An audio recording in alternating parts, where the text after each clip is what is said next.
right, we've caught up with Chris here at Gamex in Stockholm to find out a little bit what's been going on with Europa Universalis IV over the last few months since you first announced the game. Yeah, no, obviously since the first announcement we've been working away, so the very rough interfaces we had at Gamescom are all starting to come in and start looking a lot better.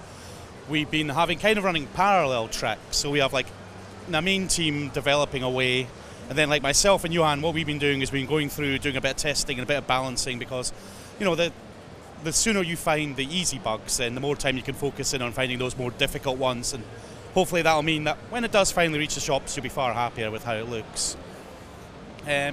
We have been polishing off the trade system. We've been doing some work overhauling the colonization system to make it match more with our current envoy system. So instead of constantly sending a colonist out there to form colonies, you just send the guy, he'll work away, and he'll let you know when he's finished. Although obviously you can stop him at any time and send him somewhere else. So it's just, it takes the hassle out of painting the map pure color. We've been working on a bit on the technology system, improving that one. Generally, just a lot of little things have been going on at the moment, nothing hugely major.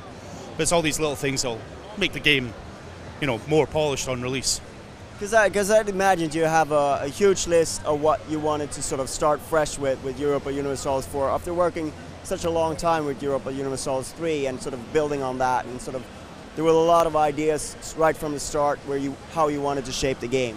Well, yeah, definitely. I think one of the biggest reasons why we went for a sequel rather than an expansion was because the interfaces in Europa Universalis III were getting crammed with more new features, and finally you were just reaching the point where it was getting crowded and you couldn't find anything. So it was nice to be able to go back, think again, use all the experience of playing Europa Universalis III to then overhaul these interfaces and make them cleaner, fresher, and easier to use. Because at the end of the day, you want to play the game, not fight with the interface.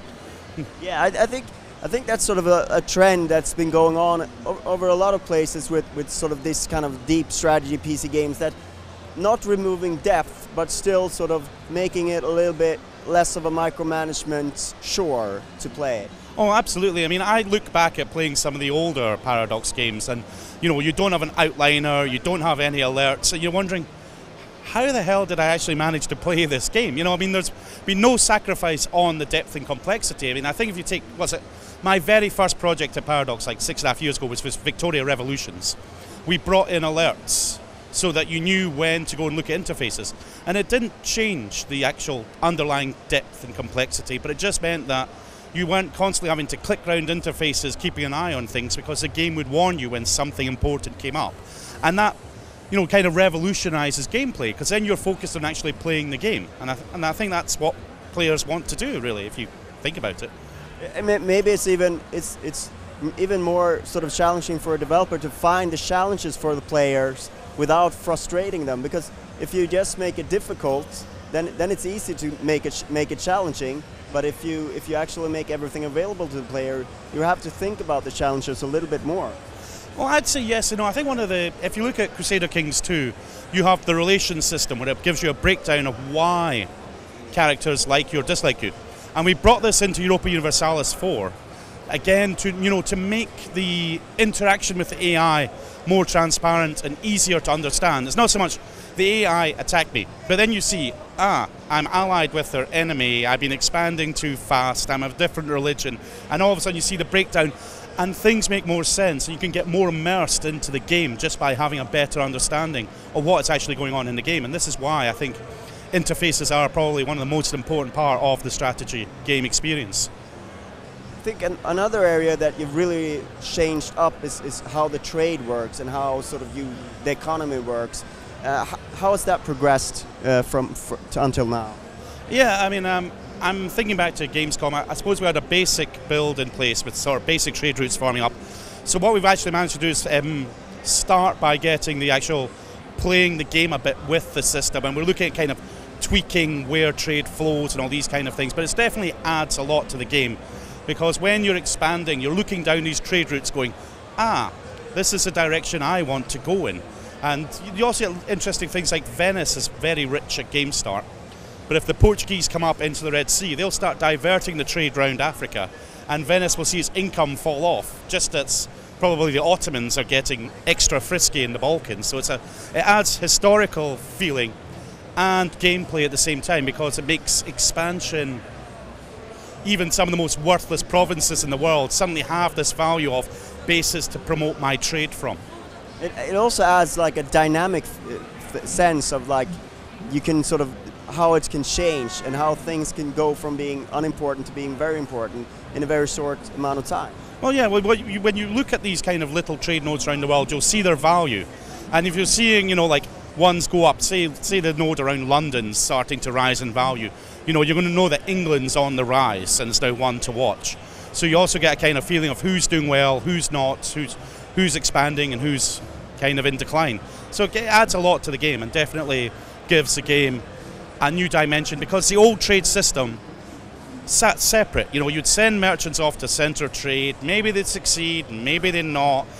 All you got was a little income value sitting in your expense statement. Whereas now you have your fleets, your territorial expansion all feed into the system, so it actually is integrated into the main game. And so therefore it becomes less of an afterthought of something I'll do when I have some time, and a key part of your strategy. This is another choice open to you. Do I want to do the trade expansion, the military expansion? Am I looking for tax revenue? What am I after? So you mentioned that you're playing it sort of early build, sort of. You're aiming for release in Q3 next year. Yes. This feels like it's really early stage to have it playable and to really be able to test that already. Obviously what we ourselves feel is that fans of strategy genre want quality. They don't want to have to wait for a patch or two or something like that to really get into the game. They want to be able to open up the box and play. So at least that's the feedback we feel we're getting from our forums. So we've acted on this. We put far more effort into quality assurance. We now have a team of 2 full-time QAs on the development studio, plus a number of interns supporting them, so that all our releases get a thorough test out.